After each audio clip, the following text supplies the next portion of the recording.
राधे। जय जय श्री राधे भक्तजनों। आगे की कथा बढ़ाते हुए बताते हैं श्री कृष्ण जी के पुत्र और पोत्रों का वर्णन।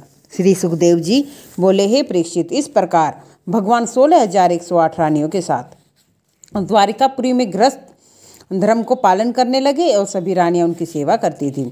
रानियों के 10-10 सुंदर श्यामवर्ण पुत्र और एक एक कन्या उत्पन्न हुई। हे परीक्षित, अब हम श्री द्वारिकाधीश जी की संतानों के नाम कहते सुनो। रुक्मणी जी से प्रद्युम्न और अनिरुद्ध आदि, और सत्यभामा से भानु और सुभानु, जामवंती से श्याम और कालिंदी से श्रुत और कवि, और नंगनजीत से वीर और लक्ष्मणा और प्रगोप, और मित्रविंदा से विर्क आदि, और भद्रा से संग्रामजीत आदि पुत्रों का जन्म हुआ। प्रद्युम्न के पुत्र का नाम अनिरुद्ध हुआ। हे परीक्षित, जब रुक्म ने अपनी बहन रुक्मणी के पुत्र होने का समाचार सुना तो उसने अपनी पत्नी से कहा कि मैं अपनी पुत्री रुक्मती का विवाह कृतवर्मा के पुत्र से न करके उसका स्वयंवर करूंगा। तू पत्र भेजकर मेरी बहन रुक्मणी को कहे ये अपने पुत्रों सहित यहाँ आए। यह सुनकर उसने एक ब्राह्मण के हाथ पत्र भेजकर रुक्मणी को अपने यहाँ बुलवाया और वासुदेव जी से आज्ञा लेकर रुक्मणी अपने पुत्र प्रद्युम्न सहित रुकम के नगर भोजकोट को गई। रुकम ने रुक्मणी को देखकर बहुत प्रसन्नतापूर्वक स्वागत किया और अपनी पत्नी से रुक्मणी के पांव पर अपना मस्तक रखकर और इस प्रकार कहने लगी, हे नंद जी, जब से आप हमारे नंदोई के घर गई हो, जब से तुम यहाँ नहीं आई हो, इसलिए अब आप कृपया करके अपने पुत्र प्रद्युम्न के साथ मेरी कन्या का विवाह करना स्वीकार कर लो। रुक्मणी जी ने कहा, हे भाभी जी, तुम भाई का तो हाल जानती ही हो, फिर ऐसी बात कहकर झगड़ा क्यों करना चाहती हो। रुक्म ने कहा, यह बात सुनी और उसने रुक्मणी जी से पास आकर कहा, बहन, अब पिछली बातों को भूल जाओ। दक्षिण देश की रीति से भांजे को कन्या दान दिया जाता है, इसलिए मैं तुम्हारे पुत्र के साथ अपनी कन्या का विवाह करके निर्मल प्रेम स्थापित करना चाहता हूँ। जब स्वयंवर हुआ तो उसकी कन्या रुक्मती ने प्रद्युम्न के सौंदर्य पर आसक्त होकर उसके गले में जयमाला डाल दी। और यह देखकर अन्य राजाओं ने विचार किया, जिस समय प्रद्युम्न राजकुमारी को लेकर अपने घर लौटेगा हम युद्ध करेंगे और उससे राजपुत्री को छीन लेंगे। रुकम ने विधिपूर्वक रुक्मवती का विवाह प्रद्युम्न से कर दिया और दहेज में बहुत सा वस्त्राभूषण देकर उसको विदा किया। जब रुक्मणी प्रद्युम्न और अपने पुत्र वधू के साथ घर लौट रही थी तो उसी क्षण मार्ग में राजाओं ने उन्हें घेर लिया। तब प्रद्युम्न ने अपने बाणों द्वारा उन सब को मारकर भगा दिया और तत्पश्चात वे प्रसन्नतापूर्वक द्वारिकापुरी आए। उस समय वहाँ घर घर में मंगलाचार और आनंद उत्सव हुआ। हे राजन, कुछ समय पश्चात रुक्मवती के गर्भ से अनिरुद्ध नाम परम तेजवान और रूपवान पुत्र का जन्म हुआ। उसके जन्मोत्सव पर वासुदेव ने हर्षपूर्वक ब्राह्मणों को और याचकों को बुलाकर बहुत सा धन दिया।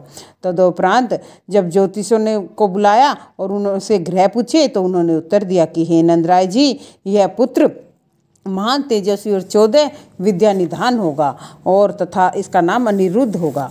जब यह बालक चंद्रमा की कला के समान प्रतिदिन बढ़ेगा तो रुकम को यह खबर मिली और उसकी देवता हुआ है तो उसने एक ब्राह्मण के हाथ बहुत सा धन और वस्त्र आभूषण देकर श्री कृष्ण जी के यहाँ पत्र लिखकर भेजा कि अपने पुत्र का विवाह, मैं अपनी पोत्री का विवाह आपके पुत्र से करूँगा। श्री कृष्ण जी यह पत्र पढ़कर बहुत खुश हुए और ब्राह्मण को दक्षिणा देकर विदा किया। कुछ समय बाद श्री कृष्ण जी और बलदेव जी के साथ अनिरुद्ध का विवाह करने के लिए बड़ी धूमधाम से भोजकोट नगर को पहुँचे। वहाँ रुकम ने अन्य राजाओं को साथ ले आगे जाकर उनका स्वागत किया। सभी बारातियों को सम्मानपूर्वक ठहराया। जब वह विधि विधान सहित कन्यादान कर चुका तब रुकम ने के पिता राजा भीषक ने श्री कृष्ण के पास एकांत में जाकर समझाया कि भगवान, विवाह तो हो चुका है और आपका यहाँ अधिक ठहरना ठीक नहीं है, क्योंकि रुकम ने जिन राजाओं को बुलाया है उनमें से अधिकांश राजा आपके शत्रु हैं। वे कहीं भी कुछ उत्पाद न कर बैठे। तब श्री कृष्ण जी ने रुक्मणी को सारा हाल बताया और रुक्मणी जी ने रुकम से कहा कि भैया, अब विवाह संपन्न हो चुका है, अब हमें शीघ्र ही विदा कर दो, जिससे शुभ कार्य में कोई विघ्न न पड़े। यह सुनकर रुकम ने अपनी बहन से कहा, तुम चिंता मत करो, मैं पहले अन्य राजाओं को विदा कर दूंगा, फिर तुम्हारी विदा करूंगा। इतना कहकर जब वह अन्य राजाओं को विदा करने के लिए गया, उनके डेरे पर गया तो उस समय कलिंग देश के राजा तथा अन्य कई राजाओं ने उनसे कहा कि हे रुकम, तुमने कृष्ण बलराम को इतना दहेज दिया है, फिर भी उन्होंने तुम्हारी प्रशंसा नहीं की। इसे तो हमें बहुत दुख हुआ इस बात का। तो दूसरे, हमारे हृदय में उस दिन की बड़ी कसक है जब रुक्मणी हरण के समय तुम्हारी जो बुरी हालत हुई थी। तुम बलदेव को हमारे डेरे पर भेज दो तो हम जुआ खेलकर उनसे सारी संपत्ति छीन लेंगे। हे राजन, उन राजाओं के ऐसे वचन सुनकर रुकम को बीती बात स्मरण करके क्रोध आया। तब उसने बलराम जी के पास जाकर कहा, हे बलराम जी, जब राजाओं ने आपको नमस्कार कर चौपड़ खेलने के लिए बुलाया, इसलिए आप उनकी अभिलाषा को पूर्ण कीजिए। यह सुनकर बलराम जी राजाओं के पास आए और उनको बहुत सम्मान किया और तत्पश्चात चौपड़ बिछाकर रुक्मी और बलराम जी जुआ खेलने लगे। उस खेल में बलराम जी 10 बाजी हारते चले गए। तब रुक्म ने अभिमान में भरकर उनसे कहा कि तुम सब संपत्ति तो हार बैठे हो, अब क्या खेलोगे। कलिंग देश का राजा भी बलराम जी के ऊपर हंसने लगा। यह देखकर बलराम जी ने लाख मोहरों की बाजी लगाई। जब वे उस बाजी को जीत कर रुपया उठाने लगे, तब अन्य राजाओं ने अधर्म से यह कहकर कहा कि यह बाजी रुक्म ने जीती है। यह देखकर जब बलराम को क्रोध आया, उस समय रुक्म ने अभिमान में भरकर कहा कि हे बलराम, तुमने ग्वालों के साथ वन में रहकर गौएं चराई हैं, सो तुम बलराम जी खेल क्या जानो।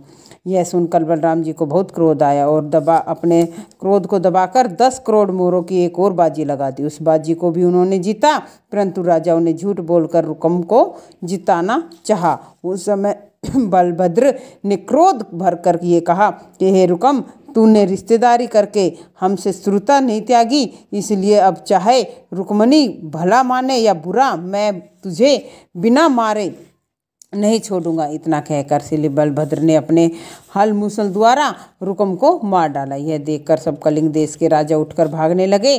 तब बलराम जी ने घूंसे मारकर उसके दांत तोड़ डाले। इसी प्रकार किसी के हाथ और किसी के पांव तोड़ दिए। तदुपरांत बलराम जी ने मुरली मनोहर के पास आकर सब वृतांत कह सुनाया। फिर दोनों भाई दूल्हा दुल्हन रुक्मणी और बरातियों के साथ आए और द्वारिकापुरी में अत्यंत प्रसन्नता हुई और सबने मंगलगान किए और नए वधू का स्वागत किया। इसी के साथ जय जय श्री राधे, जय जय श्री राधे, जय जय श्री राधे।